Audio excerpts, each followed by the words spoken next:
She called my charts Crayon drawings and gave my routes to a computer. 19 pilots refused to fly without my flight plans. That's the short version. Here's the long one. My name is Niles Beckford. I'm 51 years old. I spent 16 years as the Director of Flight Operations at Sovereign Air Charter, a $1.9 billion private aviation company running 34 aircraft for Fortune 500 executives, hedge fund managers, and 3 sitting heads of state. I built every flight plan, every weather route, every fuel calculation through a methodology I developed over 3 decades. Not one aircraft under my routing ever flew into conditions it couldn't survive. Not one. That's not a boast. That's a record. And a 25-year-old with a Columbia MBA and 7 months at a company that made airport lounge apps decided it was worth less than a software demo on her iPad.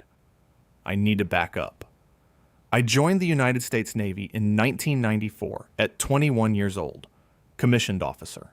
I trained as a naval flight officer at VP-30 out of NAS Jacksonville, then was assigned to Patrol Squadron VP-16, flying P-3C Orion Maritime Patrol aircraft. I want to be clear about something, because people get this wrong. I was not a pilot. Never held a pilot certificate. Never wanted one. A naval flight officer navigates, reads atmospheric systems, calculates wind corrections, fuel burns, time-distance problems at altitude. The pilot points the aircraft. The NFO tells the pilot where to point it, and more importantly, where not to. I flew 61 operational sorties in the P-3, including weather penetration missions into Category 3 and 4 hurricane systems during Atlantic hurricane seasons. You fly into a hurricane eye wall at 8,000 feet in a 4-engine turboprop built in the 1960s, and you learn something about weather that no algorithm is going to teach you. You learn that atmospheric systems don't average. They evolve. Every 6 seconds, the air you're in is not the air you were in. A model gives you a probability. A satellite gives you a snapshot. But the system itself, the thing that's trying to kill your aircraft, is alive and moving, and does not care what your software predicted 4 hours ago. I've read atmospheric systems for 30 years. I don't guess at weather. I calculate it. After 13 years in the Navy, I separated as a lieutenant commander. 04. Spent 14 months consulting for a regional charter outfit in Jacksonville, then took a job at Sovereign Air Charter in Fort Worth, Texas, in 2008. I was 35. They hired me as a senior dispatcher. Within 2 years, I was director of flight operations, and I stayed in that role for the next 15. Here's what I built. Sovereign ran 34 aircraft. Gulfstream G650s, Challenger 350s, a handful of Legacy 50s for the shorter legs. Every one of those aircraft, every flight, went through my desk. Not because company policy required it, though eventually it did, but because the pilots asked for it. I hand-charted weather routes using current satellite imagery overlaid with my own atmospheric calculations. I ran fuel burns by hand before cross-referencing the automated numbers, because the automated numbers averaged historical wind data, and I was reading what the wind was doing right now. I built wind shear profiles for every major corridor Sovereign flew. DFW to Teterboro, Addison to Van Nuys, Fort Worth to Nassau, and 40 others, and I updated them weekly, not monthly. Weekly. The pilots trusted my routing because I'd earned it, one flight at a time, over 16 years. In 2019, an automated dispatch system, not mine, a third-party platform the previous COO had purchased, nearly routed a Gulfstream G650 carrying 4 passengers into a microburst forming over the Gulf of Mexico. The system's algorithm had flagged the weather as moderate turbulence. I was in the dispatch center when the flight plan crossed my screen. I pulled it in 90 seconds, rerouted the aircraft 140 nautical miles east. The microburst hit the original flight path 22 minutes after the G650 would have been in it. The passengers never knew. The pilot knew. After that, The pilots' union negotiated new provisions into the employment agreements of Sovereign's 22 senior captains. 19 of those captains, 19 of 22, signed agreements containing Article 7.3c, a key person clause requiring my personal review and sign-off on all flight plans for flights they operated. My name was in those contracts, not my title, not my department. My name, Niles Beckford. If I was unavailable, leave, illness, or termination, any signatory captain could exercise an operational hold until a qualified replacement of equivalent experience was approved by a 2/3 majority of the signatory group. I didn't ask for that clause. I didn't negotiate it. I didn't even know the exact language until later. The pilots wrote me into their own contracts because they'd watched me work for over a decade and decided I was the line between a safe flight and a probability. That's what I built. Here's what it cost me. My daughter Audrey is 17. She runs cross country, competitive program, Dallas-Fort Worth area, qualified for 2 regional championships. She's fast. Faster than she knows, which is the best kind of fast. Her mother, Claire, remarried 4 years ago. Audrey lives with me. That's her choice. She chose it at 15 and hasn't revisited the decision. In the fall of 2023, Audrey qualified for her first regional championship. She'd been chasing that qualifying time all season. 400-meter repeats after practice, Sunday-long runs she mapped herself, ice baths in the garage using a stock tank, and 2 bags of gas station ice. The regional was on a Saturday morning in October. I was going to be there. I promised. Thursday night, a Category 2 hurricane named Raphael started accelerating toward the Gulf, and 3 Sovereign flights, 2 G650s and a Challenger, were scheduled on corridors that would intersect the storm's outer bands within 18 hours. I was in the dispatch center until 2 a.m. Friday, rerouting all 3. Saturday morning, I was still there, monitoring the system as it tracked northeast, adjusting 2 more flights that had been added overnight. I watched Audrey's race on my phone from the dispatch center. She finished second. She qualified for state. I saw her split times update in real time on a results app while I was marking wind shear boundaries on a sectional chart with a grease pencil. She texted me a photo from the finish line. Flushed face, race bib pinned. Crooked, one hand on her hip, the other holding up 2 fingers. Second place. I didn't tape it to my monitor. It's my phone lock screen. It has been since that afternoon. I missed the race that mattered most to her because 34 aircraft and the people inside them were my responsibility, and I chose them. I'd choose them again. That doesn't make it cost less. Courtney Leland arrived at Sovereign in July of 2024. She was 25 years old, the CEO's daughter. James Leland brought her in under the title Strategic Modernization Consultant, which is a title that exists only in companies where the CEO's child needs a business card. Her background: Columbia Business School, accelerated track, finished in 17 months. Thesis on algorithmic disruption in logistics adjacent industries. Before Sovereign, she'd spent 7 months as a director of aviation partnerships at a startup that built premium airport lounge membership apps.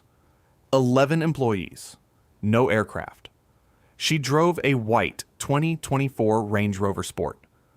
Dealer plates the first week. She replaced them with vanity plates that read Optimize on a black Texas background.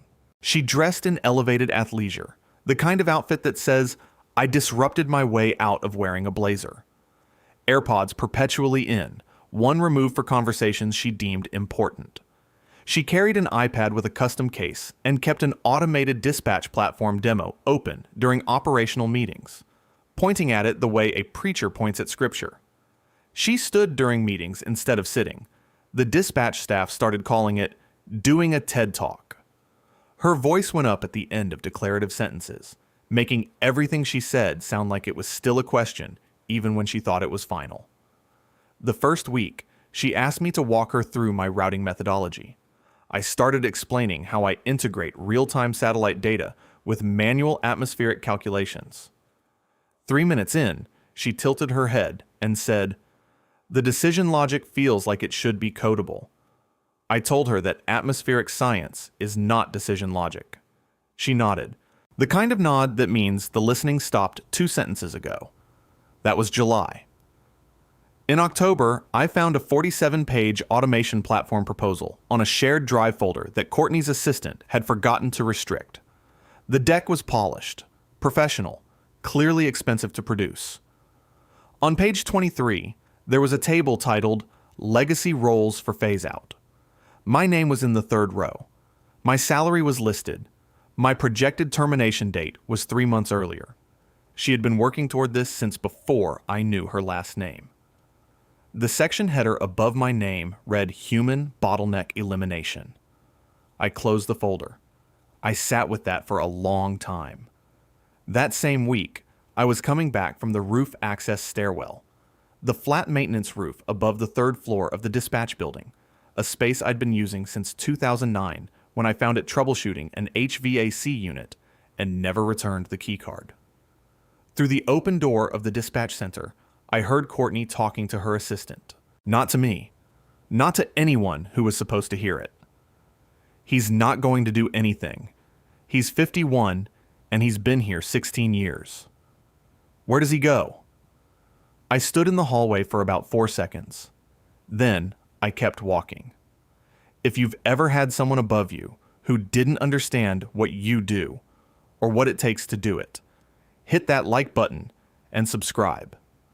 Every day brings completely new stories, each one more intense than the last. Monday, January 13th, 2 p.m. I was called into Courtney's office. Stuart Bancroft, the general counsel, was already there, standing near the doorframe, both hands in his pockets, staring at the floor like he was counting the carpet fibers. An HR representative named Dennis Reed sat in the corner chair. He adjusted his tie, then adjusted it again. He made eye contact with me once, at the start, then spent the rest of the meeting studying the baseboard to my left. Courtney stood behind her desk. She did not sit. "We're implementing full automation of the flight dispatch function," she said. "The platform has been stress tested for 6 months, and it's ready for operational deployment. Your role is being operationalized into the platform." She paused like she expected me to argue. "What you've done here has been creative," she said. "But this company needs scalable infrastructure, not craftsmanship. Automation isn't a threat. It's hygiene." I looked at her for a moment. Then at Stuart, who was still studying the floor. "I understand completely. I'll have my desk cleared by end of day." 4 words from Stuart then, quiet enough that Courtney didn't catch them.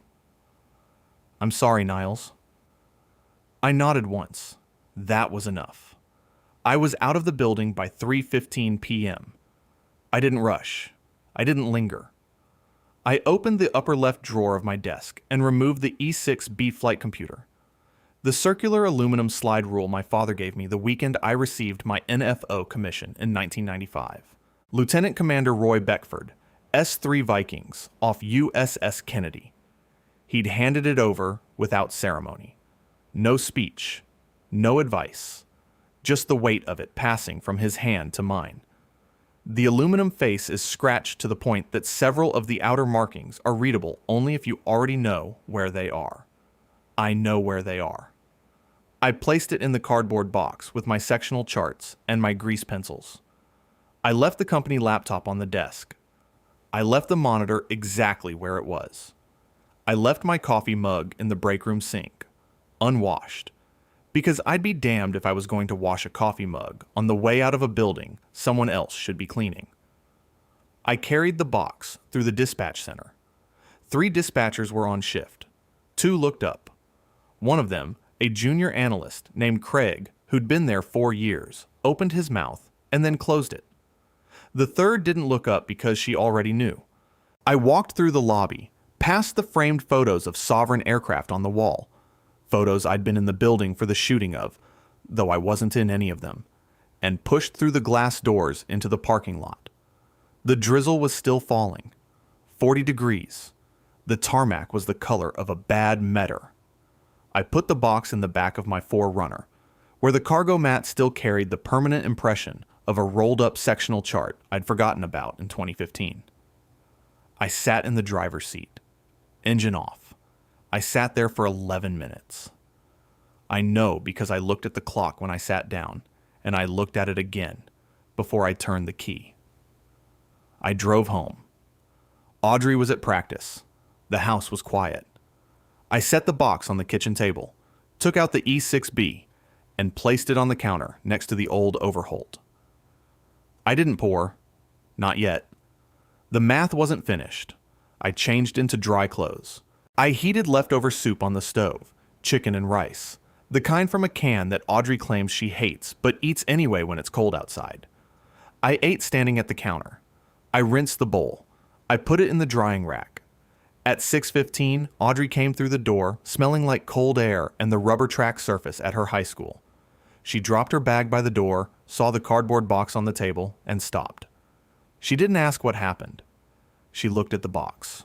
She looked at me. When? This afternoon. She pulled out a chair and sat down. Pulled her hair tie out, rewrapped her ponytail tighter. A runner's habit. Something to do with her hands while she processed. The computer lady? Yes. She nodded once. Then she got up, pulled the soup pot off the stove, and ladled herself a bowl without being told it was there. She ate at the table. I sat across from her. Neither of us said anything else for a while. That was enough. At 10:30 p.m., I drove back to Sovereign. The keycard worked.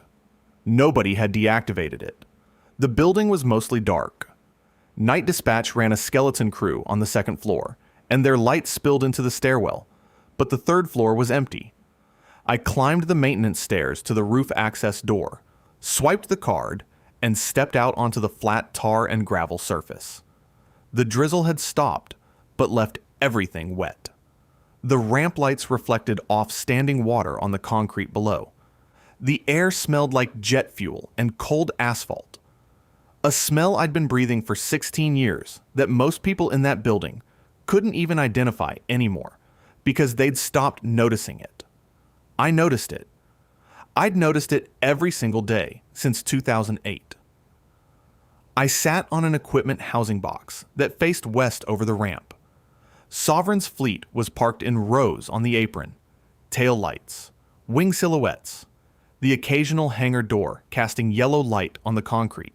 I counted them the way I'd counted them 100 times before, from left to right, near to far. 34 aircraft. I sat there for 40 minutes. I didn't touch my phone. I didn't think about Courtney Leland or her platform or the word hygiene or what she'd said about a sophomore year computer science student. I thought about a weather system I'd tracked in 2003, a squall line building 90 miles northeast of Nassau, just off Great Abaco. Every model said it was survivable. The automated systems rated it moderate.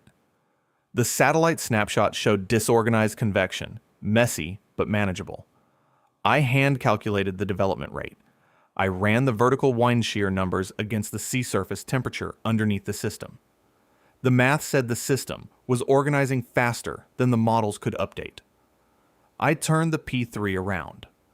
My pilot, a lieutenant named Hargrove, didn't argue. He'd flown with me long enough. We landed at NAS Jacksonville 2 hours later. The system intensified to a line of severe embedded thunderstorms within 90 minutes of our divert. Nobody thanked me. The plane landed fine. That is the whole story. And it is the same story I have lived in different weather on different aircraft for 30 years. The system says it's fine. I say it isn't. The system is wrong. I am not. And nobody notices, because not dying in an airplane is the expected outcome, and the only person who knows how close it got is the one who prevented it. I went home. I poured old Overholt into a glass.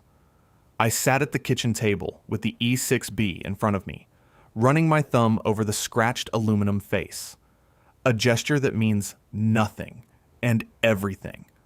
The way touching a thing your father touched grounds you to the version of yourself that knew what to do before you had to think about it. I called Douglas Mercer at 11:40 p.m. Douglas picked up on the second ring. He's 54. Former Navy JAG, partner at Mercer and Callahan Aviation Law Group in Dallas. We've known each other since 1999, when I testified in a pilot union grievance hearing at NAS Jacksonville, and he was the JAG officer who prepared me. 25 years of friendship. He didn't ask why I was calling at midnight. He already knew. The dispatch community in DFW is small enough that word of my termination had reached his office by 5 p.m. Article 7.3, C, he said, not a question, a statement. Yes. I pulled 3 of the pilot agreements this afternoon. Already had copies from the 2019 negotiation. I consulted on the language. A pause. The sound of pages. In the event the named individual is no longer available due to leave, incapacity, or termination of employment, any signatory captain may exercise an operational hold on all flights requiring the named individual's sign-off until a qualified replacement of equivalent experience is approved by a 2/3 supermajority of the signatory group. He let the silence sit for a moment. Niles, there is no qualified replacement. The clause names you specifically, not your title, not your department. You. And the 2/3 approval threshold means 13 of 19 captains would need to agree on a replacement. These are the same 19 captains who wrote you into their contracts because they don't trust anyone else. I was quiet for a long moment. I know. I already knew. I just needed someone else to say it out loud. One more thing, Douglas said. Sovereign drafted these agreements.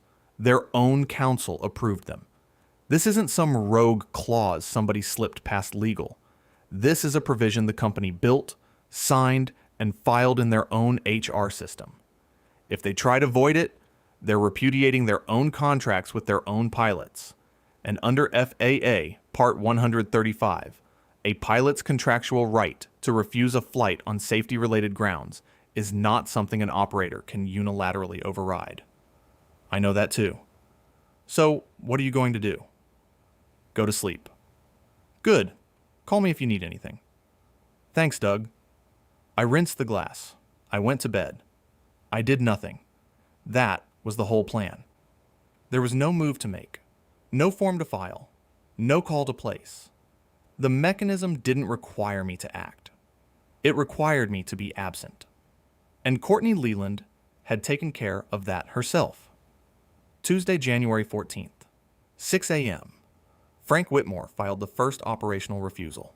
Frank is 54, senior captain, 19 years at Sovereign, former Air Force, technical sergeant, avionics, 8 years in before he got his ATP certificate and moved to the civilian side. He's flown every aircraft type in Sovereign's fleet, including the G-65. Oh, that was 22 minutes from a microburst in 2019. He's the kind of pilot who does his walk around in freezing rain without complaining, and has never once called in sick in 19 years. We've shared early mornings in the dispatch center since 2008. Him with his pre-flight coffee, me with my weather loop already running on 3 screens. 16 years of that. You don't build that with a platform. Frank's form cited Article 7.3, C. Attached to it was a copy of my termination notice, which Frank had obtained from a contact in HR within 12 hours of my firing. The form was 1 page. It stated that the named individual required under his employment agreement was no longer available, that no qualified replacement had been identified or approved, and that he was exercising his contractual right to an operational hold effective immediately. By 8:30 a.m., 18 more captains had filed identical forms. 19 of 22 senior pilots. Every signatory to Article 7.3c. The forms arrived on Stuart Bancroft's desk, stacked like a hand of cards dealt face up. Each one a single page. Each one citing the same provision. each one attaching the same termination notice. 34 aircraft sat on the ramp. The same 34 I'd counted from the roof 10 hours earlier. None of them moved. At Sovereign Air Charter, the weekly charter revenue for a full operational fleet was $23 million. That number was now zero. Not reduced, not diminished. Zero. Because you cannot fly an aircraft without a captain, and 19 of your 22 senior captains have just told you, in writing, that they are not flying. Courtney Leland was in her office at 8:45 a.m., standing at her whiteboard with a dry erase marker in her hand. She was mid-sentence, something about automation phase-in timelines, the kind of thing she mapped in colored boxes as though the grid itself constituted a plan. Stuart Bancroft walked in carrying the stack. 19 pages. He set them on her desk without sitting down. 19 captains filed operational refusals this morning. All of them, simultaneous, all citing Article 7.3c of their individual employment agreements. Every pilot on our senior roster with a key person provision. He paused. I need you to understand, we wrote these contracts. We signed them. And the named individual is no longer employed here. She stared at the stack. She hadn't put down the marker. So have them amended. Stuart's voice didn't change. You'd need Niles' signature to do that. The marker cap was still off. A thin chemical smell of dry erase ink hung in the air between them. The whiteboard behind her was covered in boxes labeled Phase 1, Phase 2, Transition, Deploy. None of the boxes had names in them. Just functions. Just throughput. Call legal, she said. I am legal. She set the marker down. She picked up her phone. She called me at 9:15 a.m. I was at my kitchen table eating toast and reading the weather. Not Sovereign's weather, just weather. A Gulf low developing south of Brownsville that most systems were modeling as a standard winter trough. I could see from the satellite loop that the moisture feed was deeper than the models were catching. Force of habit. Force of 30 years. My phone lit up. Courtney Leland. I watched the screen pulse 4 times and go dark. She called again at 9:47, then 10:03, then 10:31, then 11:15 with a number I didn't recognize. Her personal cell, I assumed, as though switching phones would change the math. By noon, the operations director was calling. By 2 p.m., a junior dispatcher named Craig, the same one who'd opened his mouth and closed it when I walked out, called from his personal phone. I didn't answer that one either, but I felt something for the kid. He was 26, and he was watching his workplace come apart at the seams, and he didn't understand why. By 3 p.m. on Tuesday, James Leland had called 11 times from his personal cell. His name appeared on my screen with the steady rhythm of a man who was only now realizing that the thing he'd broken couldn't be unbroken by pressing redial. What you do here could be replicated by a sophomore year computer science student with a decent API and 2 weeks of weather data. I don't say that to be cruel. I say it because the company needs to stop paying for craftsmanship where it needs throughput. That's what she'd said. The word hygiene. I thought about those words exactly once on Tuesday, around midday, while I was rinsing my coffee mug. Then I stopped thinking about them. They didn't require a response. The fleet was providing one. Wednesday morning, the rain moved in heavier across DFW. Ceilings dropped to 600 feet. Visibility went to pieces. Frank Whitmore texted me a single weather icon, a cloud with rain lines, and nothing else. The irony of 34 grounded aircraft during actual IFR conditions, conditions that would have required exactly the kind of routing I'd been doing for 16 years, was not lost on either of us. Wednesday evening, Audrey had cross-country practice, 400-meter repeats on the track at her high school. I drove her there in the 4Runner, parked in the lot, and walked to the bleachers with a cup of gas station coffee. The same brand from the same station I'd been stopping at since we moved to this side of Fort Worth in 2012. I sat in the 3rd row. The air was cold and damp and smelled like wet grass, and the faint chemical bite of the track surface. I watched her run. She's built like her mother. Long stride, narrow shoulders, the kind of form that looks effortless until you see the split times and realize how much work is underneath it. She came around the final turn of her 6th repeat, kicked up, and accelerated through the finish line like she was being chased by something only she could see. My phone buzzed. I looked down. James Leland. I watched Audrey jog back toward the start line, hands on her hips, breathing hard, steam rising off her shoulders in the cold air. She saw me looking at the phone. She jogged over, still catching her breath. That the same guy? Yes. She sat down on the bleacher next to me, pulled her sleeves over her hands. You gonna call him back? No. She nodded once. She knows that tone. She's been hearing it her whole life. The tone that means the math is done and the answer isn't changing. She stood up, wiped the rain off the bleacher seat with her sleeve, and jogged back to the line for her 7th repeat. I looked at the phone one more time. I set it face down on the aluminum bench beside me. Over 72 hours, my phone accumulated 81 missed calls. 47 from Courtney, 23 from the operations director, 11 from James Leland. I read every notification as it appeared. I did not respond to a single one. The fleet sat on ramps across 6 states. 34 aircraft, fueled and maintained, and going absolutely nowhere. The dispatch platform Courtney had stress tested for 6 months was running perfectly. It generated optimized routes, calculated fuel burns, assigned aircraft to charter requests with algorithmic precision. Nobody was flying them. You can automate the decision. You can't automate the trust. Thursday, January 16th. The first 2 went quietly.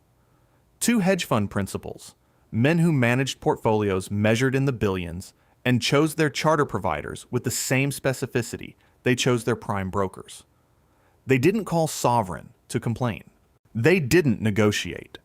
They had their operations teams send formal termination notices citing Section 14A of their charter service agreements, the performance clause that allowed cancellation upon material interruption of service exceeding 48 hours. One of them, a man named Edward Clifton, who'd been flying Sovereign since 2015, was reached by Apex Aviation's CEO through a mutual contact at a Dallas Energy conference. When asked about the switch, Clifton said 7 words that would end up quoted in every aviation trade publication that covered the story. I've known Niles for 11 years. I've known Sovereign for 11 years. Those aren't the same thing. The Apex CEO's name was Garrett Sheffield. He ran a mid-tier charter operation out of Addison, Texas. 22 aircraft, solid safety record, good margins, but ceiling limited by the thing every charter company is ceiling limited by. The clients trust the people, not the logo, and Apex didn't have the people. Sheffield had met Niles at an NBAA conference in 2021. They'd talked for 40 minutes about wind shear modeling over the Rocky Mountain corridor. Sheffield had offered Niles his card afterward. Niles had kept it. Not because he was planning to leave Sovereign, because he keeps things. Sheffield called Niles Thursday afternoon at 4:22 p.m. Niles was in his kitchen, running his thumb along the edge of the E6B's aluminum face, the way a man touches a compass, before deciding which direction to walk. I'm not going to pitch you, Sheffield said. I'm going to tell you what I have and what I need, and you can tell me if the math works. The math worked. By Friday at noon, Niles had signed. $31 million total compensation package. Title: Chief Flight Operations Officer. An office in Apex's purpose-built Flight Operations Center in Addison, with a south-facing glass wall overlooking the ramp. Full authority over routing, dispatch methodology, crew scheduling protocols, and weather assessment. No automated dispatch override without his written approval. Sheffield had his attorneys draft that last provision specifically. It was the only thing Niles asked for that wasn't about money. Niles didn't celebrate. He poured Old Overholt into a glass at the kitchen table Friday evening. One glass. He sat with the E6B next to it. Audrey was in her room, door open, music low, the particular quiet of a teenager who knows something important happened and is giving her father the space to sit with it. She came out around 8:30, saw the glass, saw his face. Good? Good. She opened the refrigerator, pulled out orange juice, poured herself a glass, and sat across from him. They sat there for a few minutes. She didn't ask about the money, or the title, or the terms. She asked one question. Are you going to be there Saturday? Her next meet. Saturday morning. She already knew the answer, but she wanted to hear it. I'll be there. She nodded, took her juice to her room. That was the whole conversation. Niles didn't call Sovereign. He didn't call James Leland. He didn't issue a statement. The phone kept ringing, and he kept not answering, and every missed call was a data point in a chart that Courtney Leland couldn't read because it wasn't on her iPad. The sequence after that was not a climax. It was arithmetic. Stuart Bancroft walked into Courtney's office on day 8, Tuesday, January 21st, and closed the door behind him. He didn't sit down. He was holding a single sheet of paper this time, not 19. It was a summary he'd prepared himself, in his own handwriting, because he didn't want to type the numbers into any system where they'd become a discoverable document before the board had seen them. 890 million, he said. Annual contracts, terminated or in formal termination proceedings as of this morning. She was sitting for once. The whiteboard behind her was untouched since the previous Tuesday. The colored boxes still there, the marker caps still off, the whole diagram fossilizing into a monument to a plan that had stopped mattering the moment 19 pilots put pen to paper. How is that possible in 8 days? Because these aren't retail customers, Stewart said. These are institutional clients with legal teams that move faster than ours. Their contracts have performance clauses. We're in material breach of every single one. They don't need to negotiate, they just leave. She stared at the number. What do we do? Stewart's answer was the most honest thing he'd said in 9 years at Sovereign. I don't know. Sovereign's stock fell 47% over 11 trading days. Not in one crash, in a slow public bleed. Each day, the fleet sat idle. Another analyst downgraded the company. Each downgrade triggered another wave of institutional selling. The financial press started covering it on day 6. By day 9, it was the lead story in Aviation International News. The headline read, Sovereign Air Charter grounded by own contracts after firing key operations director. The fleet sat on tarmacs across 6 states. 34 aircraft, waxed and fueled and perfectly maintained, pointed into the wind on ramps in Fort Worth, Teterboro, Van Nuys, Scottsdale, Palm Beach, and Aspen. Tail numbers catching sunlight. Auxiliary power units cold. No movement. No sound. Like a museum exhibit of a company that used to work. James Leland called a board meeting on day 11, Saturday, January 25th. The board had given proper notice. Barely. 7 days, the minimum under Sovereign's bylaws. The meeting lasted 4 hours. What happened in that room was not a debate. It was a post-mortem conducted while the patient was still technically alive. On day 12, Courtney Leland was removed as Chief Operating Officer by a unanimous board vote. Her father voted with the board. James Leland issued a public statement calling the automation initiative premature and characterizing the operational disruption as a transition planning failure. He did not use his daughter's name. The statement was 140 words long and said nothing. Courtney was placed on strategic leave, a term that exists in corporate governance the way creative differences exists in Hollywood. It means you're gone, and the lawyers are still drafting the language for how gone you are. When an Aviation International News reporter reached Niles for comment, his response came by email. 3 sentences. I put every plane where it needed to be. Not one of them flew into anything it couldn't handle. That's not a credential. That's a record. Sovereign's PR team was asked to respond. They declined. Within 60 days, Courtney resurfaced on LinkedIn. Her profile listed a new consulting venture, Leland Advisory, Aviation Automation Strategy, and Digital Transformation. Her launch post described her Sovereign experience as leading a $1.9 billion charter company's digital infrastructure modernization and referenced lessons learned in stakeholder alignment. The post received 11 likes. One was from her Columbia MBA cohort's alumni account, which auto-liked everything. James Leland did not comment. Neither did anyone who had ever worked at Sovereign. Nobody hired Leland Advisory. The aviation industry is small. Everybody knew. The FAA opened a preliminary review into Sovereign's operational management practices following the mass grounding. The review focused on whether Sovereign's decision to terminate its director of flight operations without a qualified replacement plan constituted a deficiency under Part 135 operational standards. The review didn't result in a formal enforcement action. The grounding itself was technically caused by pilot contract provisions, not regulatory violations. But the file sat in the FAA's Flight Standards District Office in Fort Worth like a bruise that wouldn't heal. Every prospective buyer who conducted due diligence on Sovereign found it. 8 months after Niles walked out of the building, carrying a cardboard box, Sovereign Air Charter was sold to an aviation consolidation group. The sale price valued the company at 19 cents on the dollar of its pre-firing valuation. The fleet was absorbed into the buyer's existing operation.